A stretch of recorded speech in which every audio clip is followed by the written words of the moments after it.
اعوذ باللہ من الشیطان الرجیم بسم اللہ الرحمن الرحیم۔ ایک دوشیزہ کی دور رس نگاہیں۔ یہ زمانہ جاہلیت کی بات ہے۔ مکہ میں ایک بڑے سردار کی بیٹی تھی جس کا نام ہند بن عتبہ بن ربیعہ تھا۔ وہ اپنے زمانے کی نہایت ذہین و فطین اور حسین و جمیل لڑکی تھی۔ اس سے شادی کے لیے ایک ہی وقت میں سہیل بن عمرو اور ابو سفیان بن حرب نے پیغام بھیجا۔ اس کے والد عتبہ اپنی بیٹی کے پاس آئے اور کہا، بیٹی، مکہ کے دو بہترین نوجوانوں نے تم سے شادی کی خواہش ظاہر کی ہے۔ اب تمہاری مرضی ہے، جس کو تم اختیار کرو گی میں اس سے تمہاری شادی کروں گا۔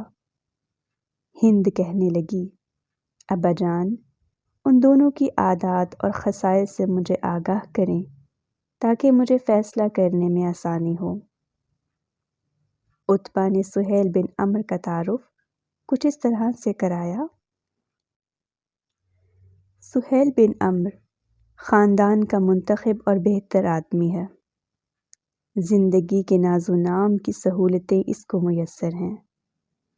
دولت اور ثروت کے سکون کی اس کے آنگن میں کثرت رہتی ہے۔ میری لاڈلی، اگر تو نے اس کا پیغام قبول کیا تو وہ تیرا ہی ہو کر رہے گا، تیری باتوں کی موافقت کو اپنی شان تصور کرے گا۔ اگر تو نے اس کی ہاں میں ہاں ملا دی اور اس کی طرف محبت اور میلان کو مقدم کیا تو یقیناً اس کی نگاہوں کا تارا بن جائے گی۔ تیرا ہر قدم اس کی ہتھیلی پر ہوگا اور تیری ہر بات اس کے سر آنکھوں پر۔ اس کے اہل خانہ کی باغ دوڑ تیرے ہاتھ میں ہوگی اور مال و دولت پر تیری حکمرانی۔ جہاں تک ابو سفیان بن حرب کی بات ہے تو وہ خوشحال ہے، حسب و نسب والا اور پختہ اور بہتر رائے کا مالک ہے۔ اس کا گھرانہ شرافت و نجابت میں معروف ہے۔ یہ خاندان مونچھوں پر ہاتھ پھیرنے والا، شدید غیرت اس کی فطرت ہے اور کثرت فعل اس کی عادت۔ اپنے مال کے ضیاع سے وہ غافل نہیں رہتا اور نہ اپنے اہل خانہ پر لاٹھی اٹھانے سے کبھی باز آتا ہے۔ ہند نے والد کی بات سن کر عرض کیا، والد محترم، پہلا آدمی سہیل بن عمرو سردار اور اپنی بیوی کے نشے میں اس کے قدموں کے نیچے مال و دولت کا بچھونا کر دینے والا ہے۔ اس لیے ممکن ہے کہ بیوی ناخوشگواری کے باوجود اس کے لیے الفت و محبت کا نذرانہ پیش کرنا اپنا شیوا بنا لے اور اپنے دل کے نرم گوشوں میں اسے جگہ دے کر اپنا تن من دھن سب کچھ اس کے سپرد کر دے۔ لیکن جب اس کے اہل خانہ کی ذمہ داری بیوی کے کمزور کندھوں پر آئے گی تو پھر اس کی زندگی کا ستارہ گردش کرنے لگے گا اور وہ غلطی کا شکار ہو جائے گی، اور جب اہل خانہ اس سے کوئی رکاوٹ محسوس کریں گے تو پھر اطمینان کی سانس لینا بھی اس کے لیے دوبھر ہو جائے گا۔ ایسی صورت میں اس کی حیثیت کم سے کم تر ہو جائے گی اور اس کا سارا ناز نخرہ دھول کی طرح منتشر ہو جائے گا۔ اگر اس کے بطن سے کوئی بدصورت بچہ جنم لے تو احمقوں کی فہرست میں اس عورت کے ایک نام کا اضافہ ہو جائے گا، اور اگر کوئی شریف بچہ جنم لے تو پھر ایسے گھرانے میں اس کی بدقسمتی اس کا ساتھ چھوڑنے کو تیار نہیں ہوگی۔ لہٰذا اے والد محترم، اس رشتے کو نامنظور کر دیجیے۔ جہاں تک دوسرے آدمی ابو سفیان بن حرب کی بات ہے تو وہ عفت مآب، آزاد اور شرمیلی دوشیزہ کا شوہر بننے کے لیے بالکل مناسب ہے، اور ہاں، میں بھی اس کے خاندان کا ایک ایسا فرد بن کر رہوں گی کہ اسے میرے خلاف غیرت کھانے کا موقع ہی نہ ملے، یعنی میں بالکل پاک دامن رہوں گی اور اپنی ساری توجہ اپنے شوہر پر ہی رکھوں گی، اور خاندان کو میری طرف سے کوئی شکایت نہیں ہوگی، تاکہ میرے ہونے والے شریک حیات کو اس کی طرف سے کسی نقصان کا سامنا نہ کرنا پڑے۔ میں ایسے غیرت مند آدمی سے شادی پر اتفاق کرتی ہوں، تو ابو جان آپ میری شادی اسی سے کر دیجیے۔ بیٹی کا یہ دور رس تجزیہ سننے کے بعد عتبہ بن ربیعہ نے بیٹی کی شادی ابو سفیان بن حرب سے کر دی۔ یہ وہی ہند ہے جو ایک وقت میں اللہ کے رسول صلی اللہ علیہ وسلم کی سب سے بڑی دشمن تھی۔ غزوہ بدر میں اس کا باپ عتبہ حضرت حمزہ رضی اللہ عنہ کے ہاتھوں واصل جہنم ہوا تو اس نے انتقام لینے کی ٹھانی۔ چنانچہ غزوہ احد سے پہلے وحشی کو اسی نے بدلہ لینے کے لیے تیار کیا تھا۔ خود عورتوں کے ایک وفد کی قیادت کرتی ہوئی احد میں شریک ہوئی۔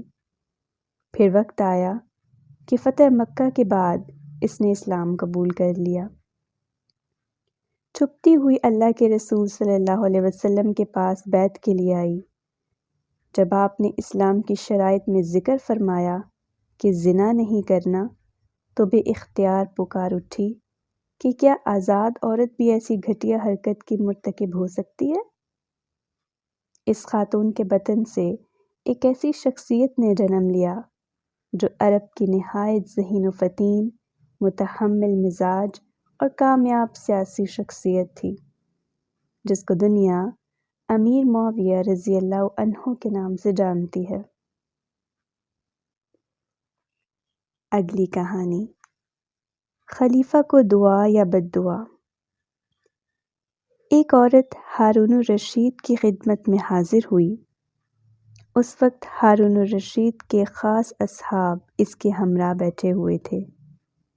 عورت کہنے لگی، یا امیر المؤمنین، اقر اللہ عینیک وفرحک بما اعطاک، لقد حکمت فقصدت۔ اس کے ظاہری معنی کچھ یوں بنتے ہیں، اے امیر المومنین، اللہ تعالیٰ آپ کی آنکھوں کو ٹھنڈک پہنچائے اور آپ کو جو کچھ دے رکھا ہے اس کے ذریعے آپ کو خوش رکھے۔ آپ نے فیصلہ دیا تو بلا شبہ آپ نے انصاف سے کام لیا۔ یہ سن کر ہارون الرشید نے پوچھا، اے خاتون، تمہارا تعلق کس خاندان سے ہے؟ عورت نے جواب دیا، آل برمک میں سے ہوں، جن کے مردوں کو آپ نے قتل کروا دیا اور ان کے اموال کو ہڑپ لیا۔ ہارون الرشید کہنے لگا، جہاں تک مردوں کی بات ہے تو ان کے بارے میں اللہ کی قضاء و قدر گزر چکی، اور جو ہونا تھا ہو گیا، لیکن اموال موجود ہیں، یہ لے جاؤ، تمہارے سارے اموال تمہیں واپس کیے جا رہے ہیں۔ پھر ہارون الرشید حاضرین کی طرف متوجہ ہوا اور پوچھا، آپ لوگوں کو معلوم ہوا کہ اس عورت نے کیا کہا تھا؟ حاضرین نے جواب دیا، ہماری سمجھ کے مطابق تو اس نے خیر ہی کہا اور دعائیہ کلمات ہی کہے۔ ہارون الرشید نے کہا، ایسا نہیں ہے، بلکہ اس عورت نے مجھے بد دعا دی تھی۔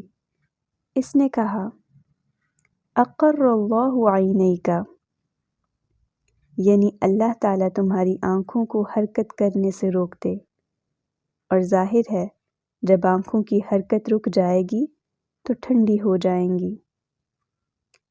عورت نے یہ جو کہا، وفرحک بما اعطاک، تو اس نے اسے اللہ تعالیٰ کے اس قول سے اخذ کیا ہے جو سورۃ الانعام کی آیت نمبر 44 میں اللہ نے ذکر کیا ہے۔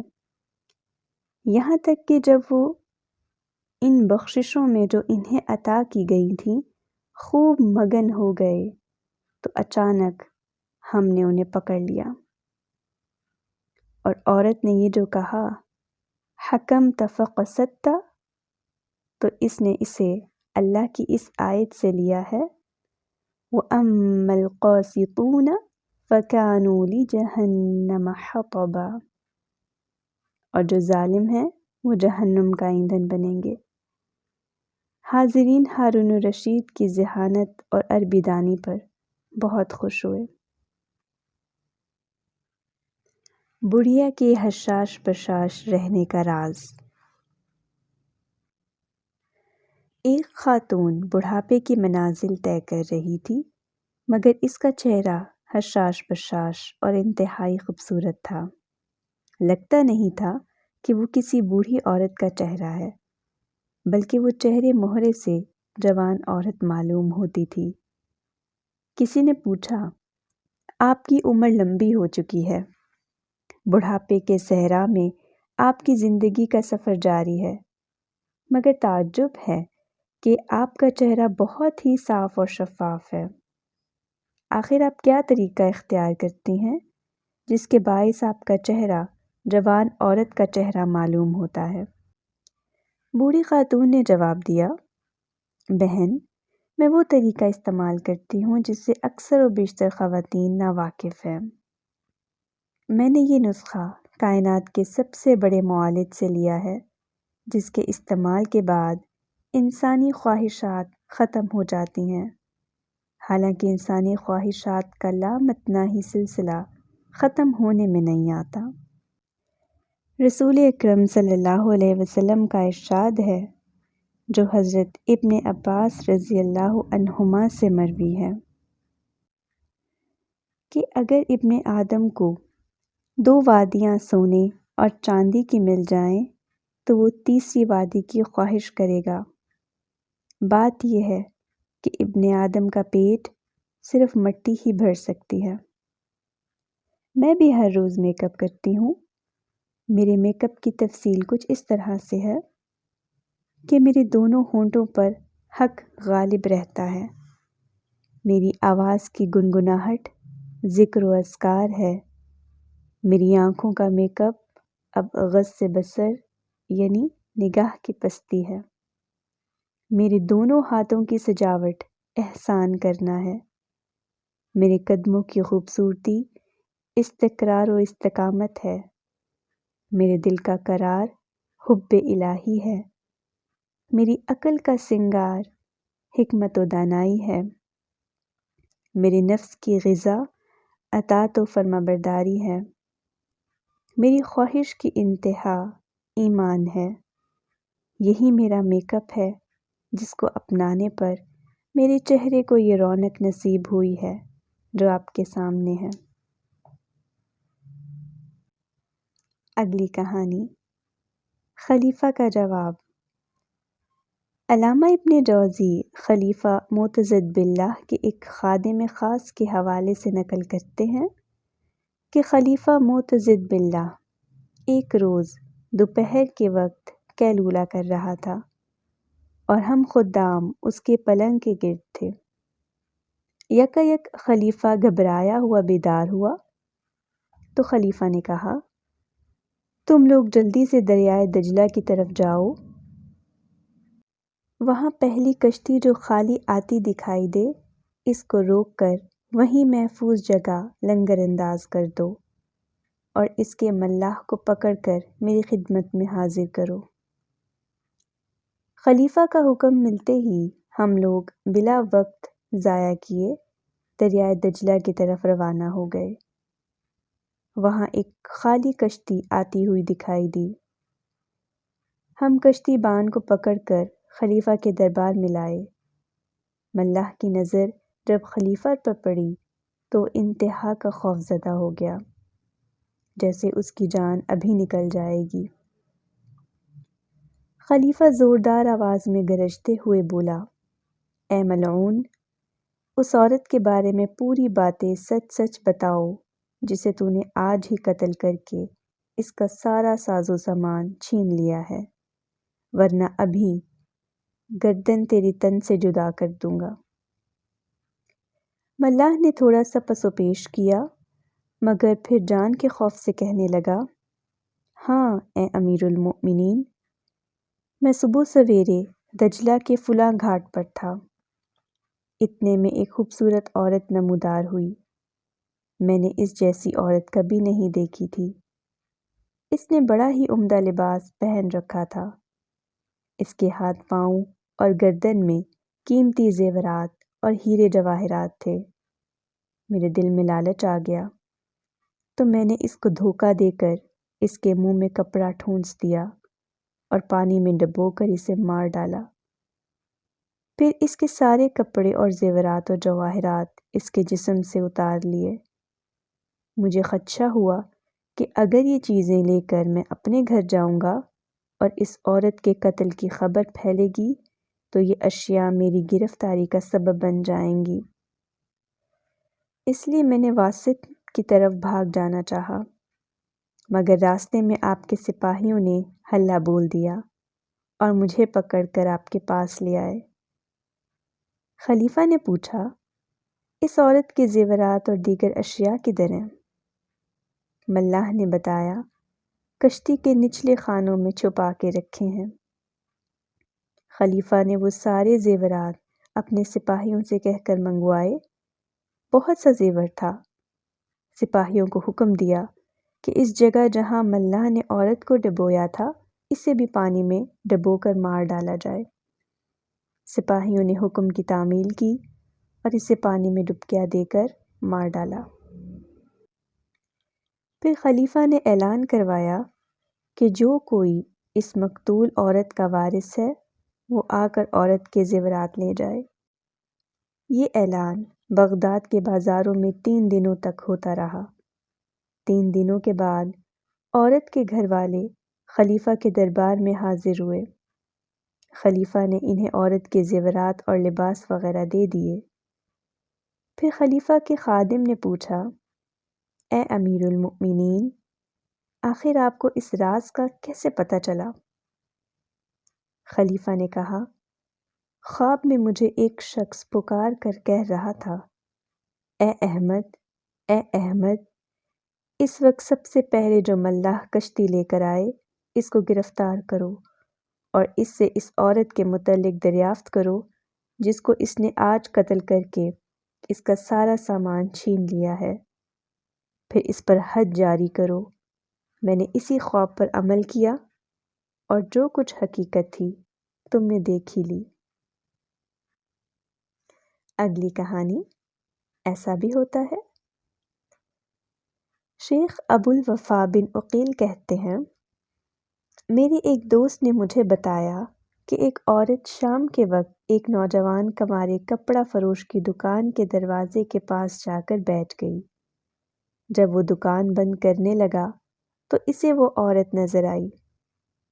دکاندار نے کہا، اللہ کی بندی، شام کے وقت تم یہاں کیا کر رہی ہو؟ کیا پریشانی ہے؟ عورت نے کہا، میں کسی سہارے کی تلاش میں ہوں، میرے پاس کوئی رہائش نہیں۔ دکاندار نے کہا، تم میرے ساتھ گھر چل سکتی ہو جہاں تمہیں آج کی رات گزارنے کا موقع مل جائے گا۔ عورت نے کہا، ٹھیک ہے۔ دکاندار اس عورت کو لے کر اپنے گھر گیا۔ بات چیت ہوئی اور نوجوان نے خود ہی پیشکش کر دی کہ کیوں نہ میں تم سے شادی کر لوں۔ عورت نے اس کی پیشکش قبول کی۔ گواہوں کو بلایا گیا۔ امام مسجد آیا، اس نے نکاح پڑھا اور دونوں کی شادی ہو گئی۔ شادی کے بعد 3 دن گزرے تھے کہ چوتھے دن دکاندار کے گھر ایک آدمی چند عورتوں کو لے کر آیا۔ دکاندار نے پوچھا، آپ کون ہیں؟ کہاں سے آئے ہیں؟ کیا مقصد ہے؟ آنے والوں نے بتایا، ہم سب اس لڑکی کے قریبی رشتہ دار ہیں، اس کے چچا زاد بھائی بہن ہیں۔ جب ہمیں آپ کے بارے میں معلوم ہوا کہ آپ نے ہماری رشتہ دار لڑکی کو سہارا دیا ہے اور اس کو اپنا شریک حیات بنایا ہے تو ہمیں بہت خوشی ہوئی اور آپ کی شرافت اور اعلیٰ کردار سے ہم بہت متاثر ہوئے۔ ہمارے یہاں آنے کا مقصد یہ ہے کہ ہمارے گھر ایک شادی ہے جس میں آپ کی بیوی کی شرکت ناگزیر ہے۔ اس لیے ہم اسے چند دنوں کے لیے لے جانا چاہتے ہیں۔ آپ اگر اسے ہمارے ساتھ جانے دیں تو مہربانی ہوگی۔ دکاندار ان کی باتیں سن کر اپنی بیوی کے پاس گیا اور اسے ان کی خواہش سے آگاہ کیا۔ بیوی نے کہا، انہیں واپس کر دو، مجھے ان کے ہمراہ ہرگز نہ بھیجنا۔ ان کے سامنے یہ کہہ کر قسم کھا لو کہ اگر میری بیوی 1 ماہ سے پہلے میرے گھر سے نکلی تو میں اس کو طلاق دیتا ہوں، کیونکہ یہ لوگ مجھے واپس لے جائیں گے تو تمہارے خلاف ورغلائیں گے۔ چونکہ میں نے ان کی اجازت کے بغیر تم سے شادی کی ہے اور ان کا گھر چھوڑ کر آئی ہوں، نامعلوم انہیں ہمارا پتہ کس نے دیا۔ بیوی کی بات سن کر دکاندار گھر سے باہر نکلا اور مہمانوں کے سامنے بیوی کے مشورے کے مطابق طلاق کی قسم بھی کھائی کہ اگر یہ 1 ماہ سے پہلے گھر سے نکلی تو اس کو 3 طلاقیں۔ مہمان لوگ مایوس ہو کر واپس چلے گئے۔ نوجوان حسب معمول اپنی دکان پر گیا، مگر اس کا ذہن اور خیال مسلسل اپنی بیوی کی طرف تھا۔ اس کا کاروبار میں دل نہیں لگ رہا تھا۔ ادھر اس کی بیوی اس کی عدم موجودگی کا فائدہ اٹھاتے ہوئے اس کے گھر سے کچھ لیے بغیر اپنے گھر چلی گئی۔ جب دکاندار گھر واپس آیا تو دیکھا کہ بیوی گھر میں موجود نہیں ہے۔ جب وہ ڈھونڈنے لگا تو کسی نے اسے بتایا کہ عورت اپنے مقصد میں کامیاب ہو گئی ہے۔ شیخ ابو الوفا کہتے ہیں، شاید اس عورت نے اپنے پہلے شوہر کے لیے حلال ہونے کی خاطر یہ ڈرامہ کیا تھا جس نے اسے 3 طلاقیں دی تھیں۔ لوگوں کو چاہیے کہ وہ اس قسم کے مکر و فریب سے ہوشیار رہیں اور لوگوں کے حیلوں اور بہانوں کے اسرار و رموز کو سمجھنے کی کوشش کریں۔ اگلی کہانی حجاج بن ایلات رضی اللہ عنہ کی تدبیر۔ انس بن مالک رضی اللہ عنہ بیان کرتے ہیں کہ رسول اکرم صلی اللہ علیہ وسلم نے جب خیبر فتح کیا تو حجاج بن ایلات رضی اللہ عنہ خدمت نبوی میں حاضر ہو کر اسلام میں داخل ہوئے اور عرض کیا، اے اللہ کے رسول صلی اللہ علیہ وسلم، مکہ مکرمہ میں میرے مال و جائیداد اور اہل خانہ ہیں، میں وہاں جانا چاہتا ہوں۔ میں آپ کی خدمت میں حاضر اس لیے ہوا ہوں کہ آپ مجھے مکہ میں آپ کے متعلق کچھ باتیں کہنے کی اجازت دیں اور یہ بھی اجازت دیں کہ میں اہل مکہ کے سامنے وہ باتیں کہوں جن کا حقیقت سے کوئی واسطہ نہیں۔ رسول اکرم صلی اللہ علیہ وسلم نے اجازت دے دی کہ مکہ والوں سے جو چاہو تم کہہ سکتے ہو، اور فرمایا، جو چاہو کہو، تمہارے لیے اجازت ہے۔ حجاج بن ایلات رضی اللہ عنہ نے رسول اکرم صلی اللہ علیہ وسلم سے اس بات کی اجازت اس لیے طلب کی کہ انہیں خدشہ تھا کہ کہیں اہل مکہ ان کے اسلام کی خبر پا کر ان کا سارا مال ہڑپ نہ کر جائیں۔ نبی کریم صلی اللہ علیہ وسلم سے اجازت ملتے ہی حجاج بن ایلات رضی اللہ عنہ مکہ مکرمہ کی طرف روانہ ہوئے اور مکہ پہنچ کر لوگوں میں یہ بات پھیلا دی کہ محمد صلی اللہ علیہ وسلم گرفتار ہو گئے اور ان کے ساتھیوں میں سے ایک بڑی تعداد قتل کر دی گئی۔ پھر اپنی بیوی کے پاس پہنچے اور کہا، جو کچھ بھی تیرے پاس درہم و دینار، ہیرے جواہرات اور سونا چاندی ہیں، جلدی سے میرے حوالے کر دو تاکہ میں وقت ضائع کیے بغیر خیبر پہنچ جاؤں اور وہاں سے محمد اور ان کے ساتھیوں سے حاصل شدہ مال غنیمت خرید لاؤں جو مستقبل میں ہماری مضبوط معیشت کی بنیاد بن سکے۔ آہستہ آہستہ یہ خبر مکہ کی گلیوں میں سرگشت کرنے لگی اور سرداران قریش نے اس خوش کن خبر کو غنیمت سمجھتے ہوئے اپنی مجالس کا موضوع بنا لیا۔ ہر کوئی خوشی سے بغلیں بجا رہا تھا۔ پورے مکہ میں طرح طرح کی باتیں ہو رہی تھیں۔ حجاج بن ایلات رضی اللہ عنہ ان کی غیر حقیقی خبر گویا ان کے لیے ایک نعمت تھی اور وہ خوشی سے جھوم اٹھے۔ اس کے برعکس مکہ مکرمہ میں جو نہتے مسلمان تھے ان کا یہ حال تھا کہ وہ رسول اکرم صلی اللہ علیہ وسلم اور صحابہ کرام رضوان اللہ علیہم اجمعین کے متعلق اس خبر سے سخت پریشان ہوئے اور ان کے وہم و گمان میں بھی نہ تھا کہ ایسا ہو سکتا ہے۔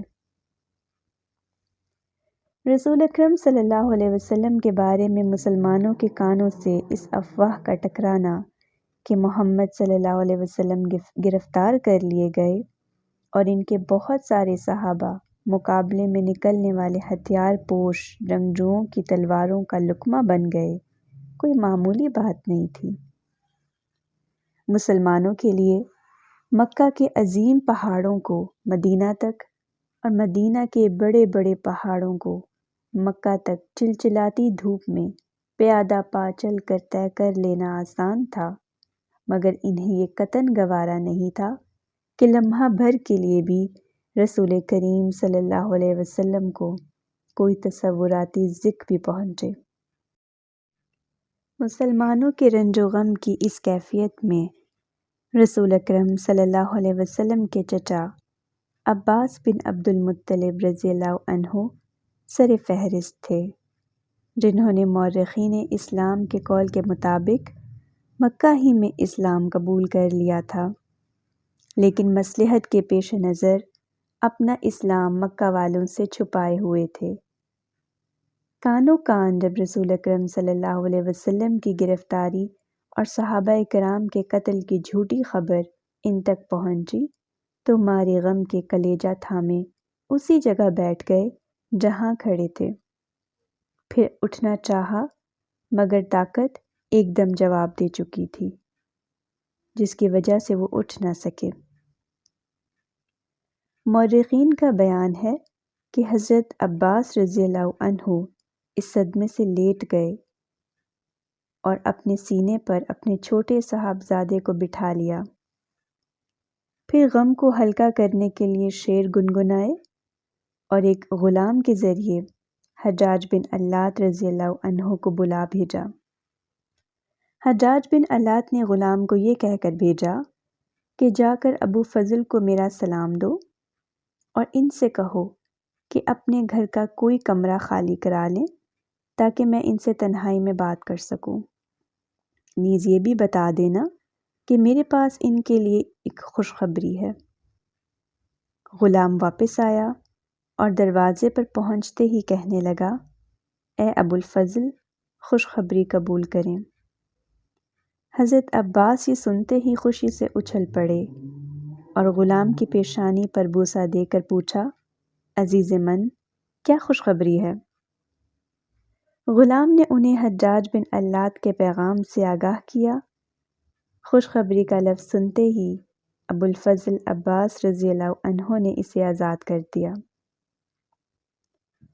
اسی دوران حجاج بن اللات بھی حضرت عباس کی خدمت میں پہنچ گئے اور انہیں یہ خوشخبری سنائی کہ میں نے تو افواہ پھیلا رکھی ہے، حقیقی خبر تو یہ ہے کہ رسول اکرم صلی اللہ علیہ وسلم خیبر فتح کر چکے ہیں۔ اہل خیبر کی جائیداد مسلمانوں کے قبضے میں ہے۔ رسول اکرم صلی اللہ علیہ وسلم نے مالی غنیمت کو صحابہ کرام میں تقسیم کر دیا ہے اور اپنے لیے قبیلے کے سردار کی صاحبزادی صفیہ بنت حیی کو منتخب کیا ہے۔ صفیہ نے بھی رسول اکرم صلی اللہ علیہ وسلم کو بصیت شوہر قبول کیا ہے اور خود کو امہات المؤمنین کے فہرست میں شامل کر لیا ہے۔ اور اے ابو الفضل، سچی بات تو یہ ہے کہ میں مکہ اس لیے آیا ہوں تاکہ یہاں سے اپنا مال لے جاؤں، کیونکہ مجھے ڈر ہے کہ اگر وہ میرے اسلام کے بارے میں جان جائیں گے تو میرا مال مجھے واپس نہیں کریں گے۔ میں نے رسول اکرم صلی اللہ علیہ وسلم سے اس بات کی اجازت لی ہوئی ہے کہ میں جو چاہوں کہہ سکتا ہوں، لہٰذا آپ سے گزارش ہے کہ آپ اس حقیقت کو 3 دنوں تک صیغہ راز میں رکھیں۔ جب میں مکہ سے چلا جاؤں تو بعد میں مکہ والوں کو بتا دیں۔ ادھر حجاج ان کی بیوی نے شوہر کی بات سن کر اپنی کل دولت جمع کی، تھیلی میں اپنے سارے زیورات اور جو کچھ نقدی تھی رکھے اور سب کچھ شوہر کے حوالے کر دیے۔ حجاج نے تھیلی لی اور مدینہ منورہ روانہ ہو گئے۔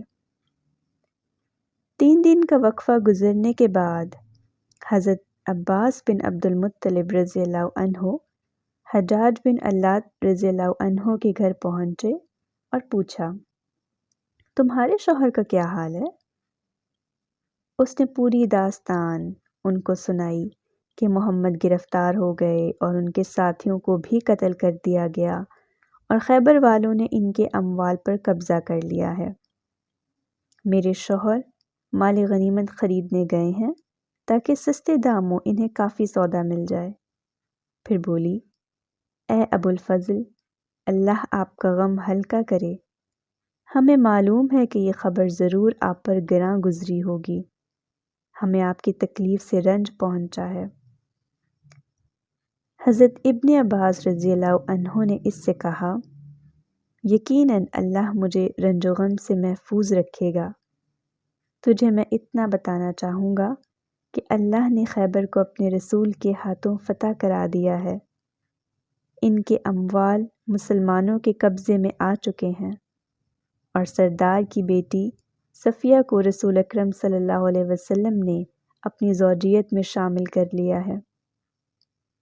اب مجھے کہنا یہ ہے کہ اگر تجھے بھی اپنا شوہر محبوب ہے تو اس کے پاس چلی جاؤ۔ حجاج بن اللات کی بیوی نے کہا، میں آپ کو قسم دے کر پوچھتی ہوں، کیا آپ سچ کہہ رہے ہیں؟ حضرت عباس رضی اللہ عنہ نے کہا، اللہ کی قسم، میں سچی خبر دے رہا ہوں، بات وہی ہے جو میں نے تجھے بتائی ہے۔ پھر حضرت عباس رضی اللہ عنہ قریش کی مجلس میں آئے۔ قریش نے دیکھتے ہی ان سے کہا، ابو الفضل، کبیدہ خاطر نہ ہو، آپ کو خیر اور بھلائی ہی پہنچے گی۔ حضرت عباس رضی اللہ عنہ نے ان کے جواب میں فرمایا، اللہ کا شکر ہے کہ مجھے خیر اور بھلائی ہی پہنچی ہے، اور میں تمہیں ایک خبر دینے آیا ہوں، وہ یہ کہ حجاج بن اللات نے مجھے بتایا ہے کہ اللہ نے خیبر کو اپنے رسول کے ہاتھوں فتح کرا دیا ہے۔ اہل خیبر کی جائیداد مسلمانوں میں تقسیم کی جا چکی ہے اور سردار قوم کی صاحبزادی اب رسول اللہ صلی اللہ علیہ وسلم کی زوجہ بن چکی ہیں۔ دراصل میں نے 3 دنوں تک یہ خبر اس لیے چھپا رکھی تھی کیونکہ حجاج نے مجھے یہ بتاتے ہوئے شرط لگائی تھی کہ میں اس کے جانے کے بعد 3 دنوں سے پہلے یہ راز افشا نہ کروں۔ حجاج تو صرف اپنا مال لینے مکہ آیا تھا۔ حضرت عباس رضی اللہ عنہ کی گفتگو سنتے ہی کفار مکہ کی خوشیاں ختم ہو گئیں۔ رنج و غم سے ان کے منہ لٹک گئے۔ ان کے برخلاف مسلمانوں کا رنج و غم خوشی میں تبدیل ہو گیا اور فرحت و شادمانی سے ان کے چہرے چمکنے لگے۔